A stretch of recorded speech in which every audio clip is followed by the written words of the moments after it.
would be Halloween without werewolves. So we're here to talk about a sequel to a film that we talked about last year. Welcome to another episode of the Popcorn Confessional. This is Dave from Nerdbox, and I'm accompanied by my wife Jen, also from Nerdbox. And on this episode of 31 Days of Halloween, we are talking about Ginger Snaps 2. So fire up that Jiffy Pop and meet us in the booth.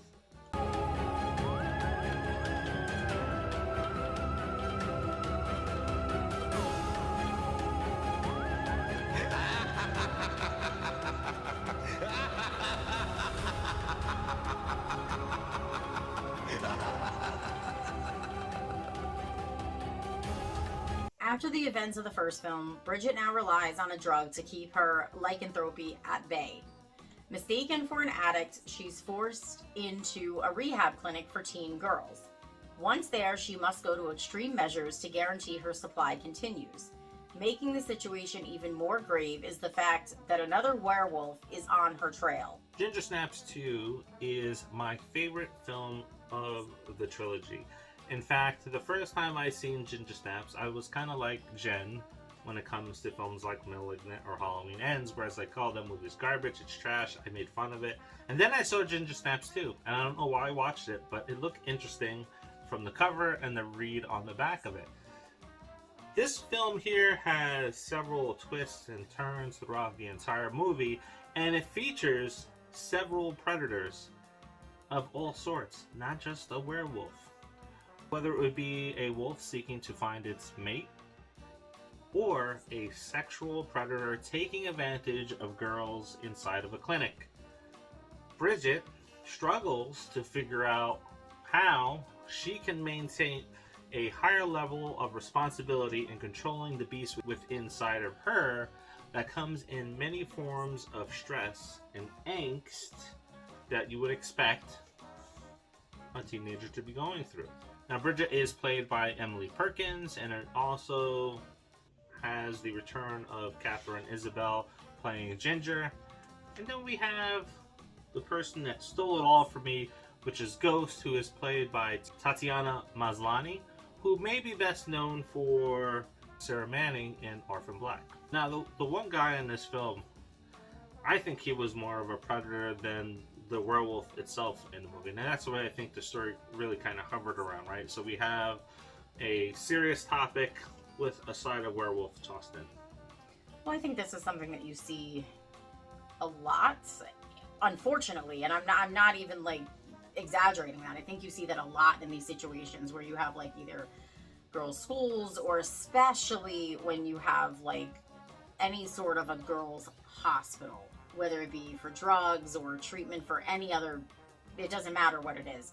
You kind of like get that one creepy guy who only works there to take advantage of the girls that are forced to be there to try to get better, and they're not getting better because they're now being sexually assaulted, or you know, whatever the case may be, and they feel like they can't say anything because they're there because they're either mentally ill or on drugs or whatever. So who's going to believe them over this person who works there?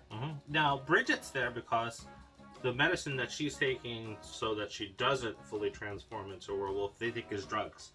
And when she's not taking it, then she starts to go through that transformative state like Ginger did in the first part, where now she's starting to get a little more aggressive, she's angry now, and it's all for good reason, right? She knows what's going to happen, so she has all of these things going on internally, and then she's like, man, I just need that stuff. And people are like, oh, well, you're a drug addict. Well, I mean, it's all signs, right, that point to someone who's on drugs, the anger, the needing her medicine. She gets very skinny, she looks withdrawn, dark circles under her eyes, and hair doesn't look clean, and yeah, so I mean, she definitely looks like someone who's probably shooting something into her veins that she's not supposed to.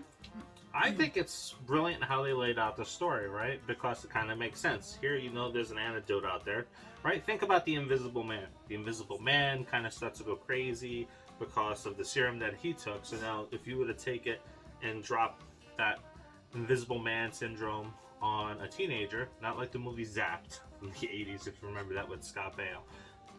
But if he was like, oh man, I gotta keep from turning invisible by taking this stuff, then what's gonna happen is people are gonna say, dude, what are you doing?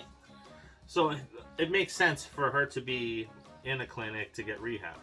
But I have to tell you, Ghost is a girl that she meets along the way. They're friends, and Ghost story is a little tragic as it starts to unravel throughout the entire film. Is it though? Exactly, and that's why she's my favorite character, because I'm not gonna say why is it though, because she's damn good. And when we hit the end of the film, like I said, there are several predators in this film. So we talked about the sexual predator, we talked about the werewolf, and there's one other one that we're not going to spoil, but that one is the best one of all. Yeah, I did like the character of Ghost, only because she totally had me fooled. I'm just saying. Not gonna say why or how, but she did. She's good. And I would like to see her in other things. Yeah, well, there's that whole TV series Orphan Black that always looked good. We always had that recommended to us. We never did get around to watching it. Yeah, where she plays multiple versions of herself. So it would be nice to see. So kind of like American Horror Story, where Evan Peters plays multiple versions. No, she's actually, like, I think, cloned. Oh, okay. And she encounters all these different clones, and it's from I've seen in trailers and clips, it looks very good, and it shows her range, which we saw in this film. And as you have seen in Rob Zombie's Halloween, and of course in Nightmare on Elm Street, there is always that one person that works at the clinic who's like, man, I'm really trying to get through to you, I'm trying to help you, and it just kind of backfires in that person's face. So that tradition kind of holds up. Yeah, it never works out for that person. Ever. Yeah, so movies like this, you're screwed if you're a good person, you're screwed if you're a shitty person, so just try to figure out and stay down the middle. Or maybe just don't work for a clinic or a mental hospital. That would be my advice. I mean, if you do, that's fantastic, because it takes a special kind of person to do that. But maybe rethink it. Yeah. Now, when it comes to werewolf movies, there's not that many on there that I can say, oh yeah, this is a really good one. It's a very, very short list, right? I can think of the ultimate werewolf movie, which is American Werewolf in London. That is the measuring stick for all werewolf movies, which is that one. Then you got other ones like Ginger Snaps, the trilogy. You got The Howling, only some of those films. You also have Stephen King's Silver Bullet. I think I only saw the first Howling. I think I did only see the first Howling. I don't know. Maybe that's something that we watch and we don't put on here, but maybe we just watch all of the franchise and we just do an entire video on the entire franchise. Let us know if you want to see something like that. Maybe we'll go through the entire franchise and watch it. Yeah, because, and review it. Because we don't do enough already. No more ideas, please. So, what werewolf movies are you watching this season, or do you watch throughout the year? Let us know, because there's not that many out there. Are there any movies that you think should be on the list and we haven't mentioned? Drop it in the comments and maybe we can get to it next year. Yes, because essentially we're about done with filming all these episodes. Yeah, we are halfway through October. That is scary. Well, by the time this drops, it'll be more towards the end of October. That's true. So don't forget to like, subscribe, and share. And don't forget, it is the quest for 5,000 subscribers. So once we get there, you get a chance to win this box of Strawberries and Scream cereal signed by David Arquette and Matthew Lillard. Until tomorrow, see ya. See ya.